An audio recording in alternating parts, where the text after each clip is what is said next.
Hey horror fam, I'm Poltergeist Steve, and today I'm going to be ranking my top 5 favorite Scream kills. Let's get started.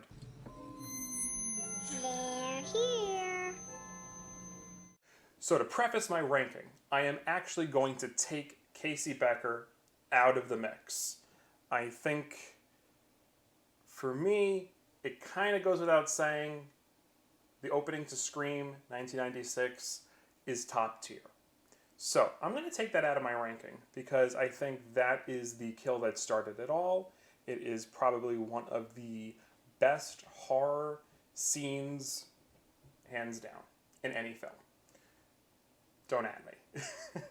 But I'm going to take it out because I want to talk about other kills, things that maybe aren't talked about as much. So here we go. Coming in at number 5, I'm going to give this one to CeCe Cooper. My girl, Buffy Summers, Sarah Michelle Gellar. The reason she's coming in at number 5, and also to kind of subset my removal of Casey Becker, I think CeCe Cooper, her scene gives us that classic girl alone in a home, receives a phone call, killer's inside the house. I think Sarah Michelle Gellar plays it well. I think as Buffy fans, it's hard to see her go. We're like, this wouldn't happen to Buffy. But it plays out great. It's suspenseful. I think the chase around the sorority house is excellent. Up to the attic and her going over the balcony, I think it plays out perfectly. The fake outs with the other sorority sisters, the phone call with Ted, I think plays out excellent. It's not, there's no trivia. It's just kind of Ghostface toying with CeCe. And I think it's great. So that's coming in at number 5. At number 4, this might be a little controversial. I'm going to give it to Rebecca in Scream 4. Now, I know that there were some changes done to the garage scene to kind of make it a little bit longer. In the original cut, she kind of comes through the door and Ghostface just kind of rushes at her. And it toys out a little bit. Me putting Rebecca at number 4 is a little less about the actual stab kill and more about the brazen tossing of her body on the news van. I think it's so ballsy. Just to have, it's so close to having like a kill just like out in the open in front of people. It's Ghostface just like sending a message. Quite literally, he says to her, you are the message. Speaking of kills out in the open, I'm going to give number 3 to Maureen.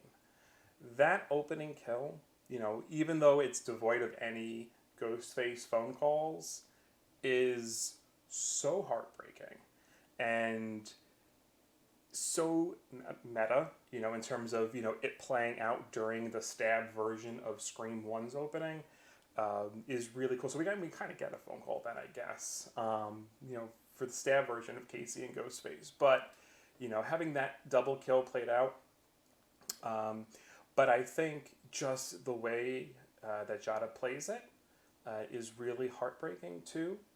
Her in front of the theater, it's so theatrical, obviously, being in the theater, but it's really, it's just so like, you could almost like imagine something like that happening in real life, right? Like a crowded room and someone just goes nuts and stabs somebody. And, I was talking to my husband one day about kills that, we would probably like to see in the franchise moving forward. And he kind of came up with the idea of like a stab convention, like a Comic-Con kind of thing. So that's like, that's what kind of made, Maureen kind of made me think of that. It's just so, again, like with Rebecca, it's so brazen, it's out in the open. I think it's just so, it's so twisted. So I'm giving that number 3. So for number 2, it's not even a Ghostface kill, right? So I'm sure everyone's talked about Scream 5, Richie, when Sam goes apeshit, when she unleashes her inner Billy, and just goes nuts, goes to town, stabbing him I forgot the count. I think it's like 22 times. And then the throat slash. It's so brutal. And after my 7th viewing, I think I watched it. I had gotten the Steelbook, and you can like the special effects. You could see like the stab wounds, and how many there are on him, and it's so brutal, and especially that throat cut. Oh man, it's great. It's great. And then the blood swipe is just, it's badass. There's a lot of Sam haters out there. I don't know what y'all talking about. I think Sam is just incredible. She's a great final girl, kind of the antithesis to Sydney. So much baggage. I'm going to do a whole other video on the mental health aspect of Sam. I think it's so cool that we have a final girl with like schizophrenia who's just, functioning like everybody else. Minus the many stabs and having to go through this whole ordeal. But incredible. I think that was it was such an exclamation point to the end of Scream 5. It was so well done. Now, my number 1 is going to go to Judy, and I'm kind of cheating here.